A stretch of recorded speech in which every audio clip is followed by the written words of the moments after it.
Meghan a geriatric mother. The family claims and states that Meghan had a hysterectomy. How can a woman with a hysterectomy be pregnant? And most of all, why did the royal family go along with this? And what's going to happen now that this has come out? This is a punishable crime. This is fraud in the highest levels. Things just got a whole load worse for Meghan Markle because her sister Samantha ain't going anywhere. I do believe because there are no delivery certificates. They called her the modern Cinderella, but the glass slipper didn't just fit. Meghan Markle forced it on, cracked it, and then tried to sell the shards to Netflix. In my opinion, she would still be a waitress if it wasn't for Dad. From Hollywood hustle to Buckingham backlash, Meghan turned the royal fairy tale into a headline factory and somehow made herself both the victim and the director. Did you make Kate cry?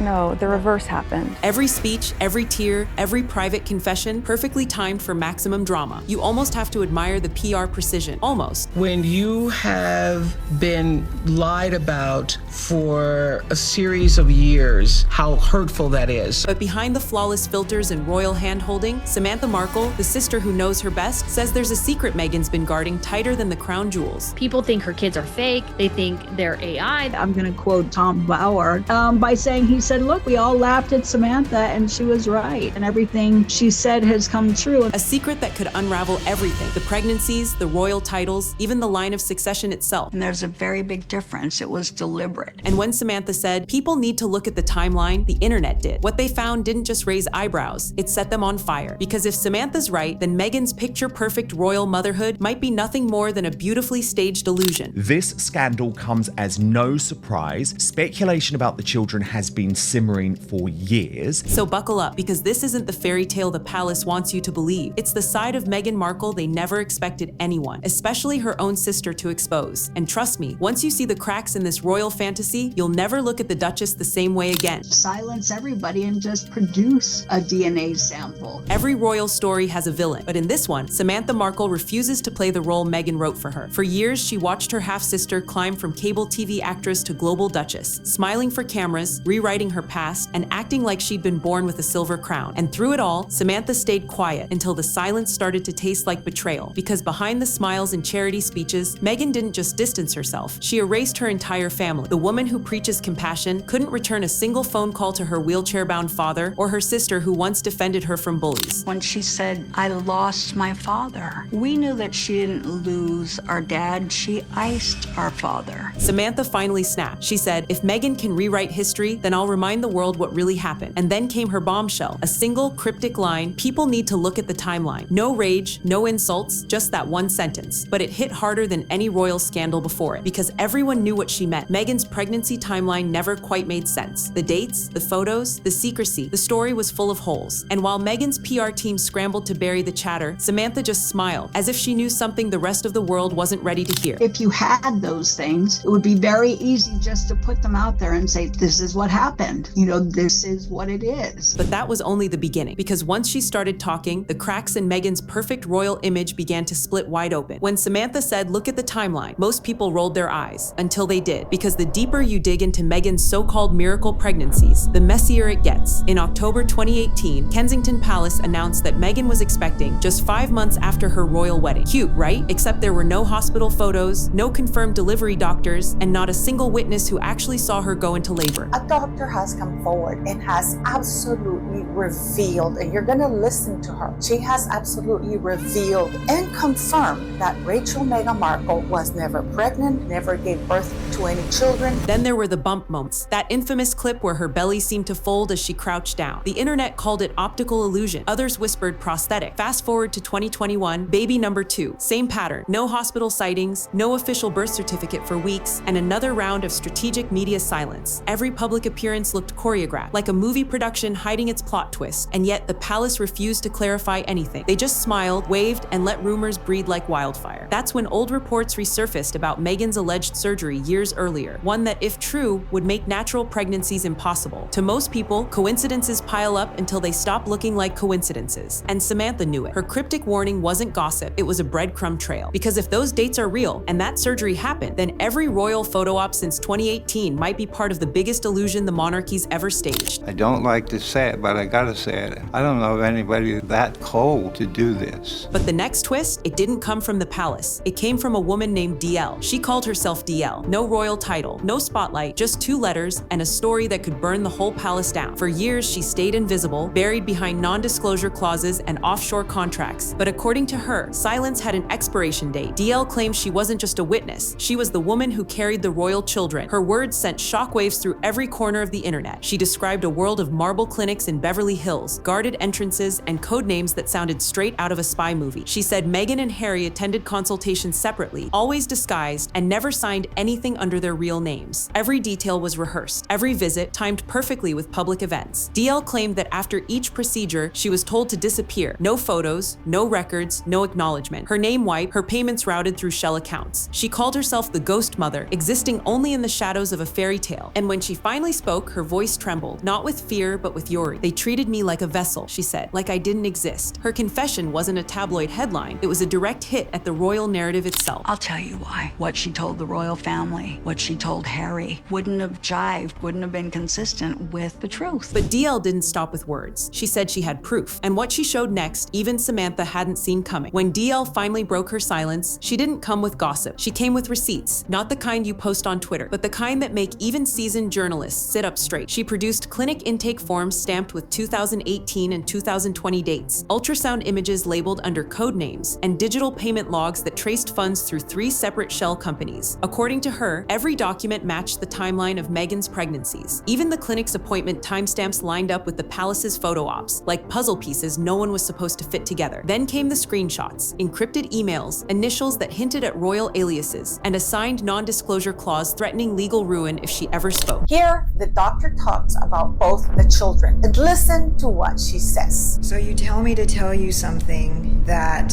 maybe a dozen people actually know that's going to come out very soon. Okay. Meghan Markle, the reason why you watch her interviews and she just seems off, she's owned by a pharmaceutical company. The 2 children that she had, they're not hers. She didn't have them with Harry. And how her and Harry met is that she's a prostitute. DL said the money stopped halfway through the second pregnancy and that silence was the final payment. But she refused to disappear this time. Her evidence spread online faster than the palace could blink. Forums exploded, hashtags trended, and journalists scrambled to verify what they could, which, frustratingly, wasn't much. Still, the coincidences were too sharp to ignore. DL ended her reveal with a single sentence that froze comment sections. If I'm lying, I'll take a DNA test on live TV. That challenge turned rumor into revolution, because now it wasn't just about whispers or paperwork, it was about proof. And when the palace didn't respond, people began asking the question they weren't supposed to ask. What if she's telling the truth? And when you're pregnant, there's not a pillow under your skirt. And there's live footage of her walking towards camera with her abdomen swaying left to right in a black and white checkered dress. The moment DL threw down her challenge, the internet lost its mind. I'll take a DNA test on live TV. 16 words that detonated across social media like fireworks over Buckingham Palace. News outlets raced to cover it. Hashtags trended worldwide. Comment sections turned into battlefields. One side calling DL a hero, the other labeling her a fraud chasing 15 minutes of fame. But for every skeptic, another person whispered, what if she's right? Rumors turned into investigations. Talk shows begged DL to appear. Tabloids offered 6-figure deals, and YouTube channels dissected every frame of her interview like it was the Zapruder film. Through it all, Meghan and Harry stayed silent. Not a single denial, not a statement, nothing. The silence spoke louder than any press release ever could. Then Samantha stepped back into the storm. Without confirming or denying DL's claim, she simply posted a quote from her father: "The truth doesn't fear questions." It was subtle, but it was gasoline on a royal bonfire already burning out of control. But if you look at this, Meghan Markle has been incredibly quiet about the birth, but mostly the pregnancy of these children. Everything has been shady. The one who's been blabbing and saying crazy things is Prince Harry. The palace held emergency meetings, publicists scrambled, and insiders leaked that conversations about legitimacy had begun behind closed doors. What started as a sister's warning had morphed into a constitutional nightmare. Because if DL's test proved real, if the DNA didn't match, it wouldn't just rewrite a family story. It would shake the foundations of the monarchy itself, and the next revelation would make that possibility even darker. When the whispers turned to legal speculation, the story crossed a line even tabloids feared to touch, because this wasn't just gossip anymore, it was about the throne. British succession law has an old-fashioned rule buried in its pages. Every royal heir must be born of the body. It sounds archaic, but it's the backbone of royal legitimacy. And if DL's story were ever proven true, it could mean the Sussex children technically stand outside that requirement. One unverified rumor suddenly had the power to ignite a constitutional headache centuries in the making. Why have they simply not made an announcement to the fact that all of the speculation about the children's arrival?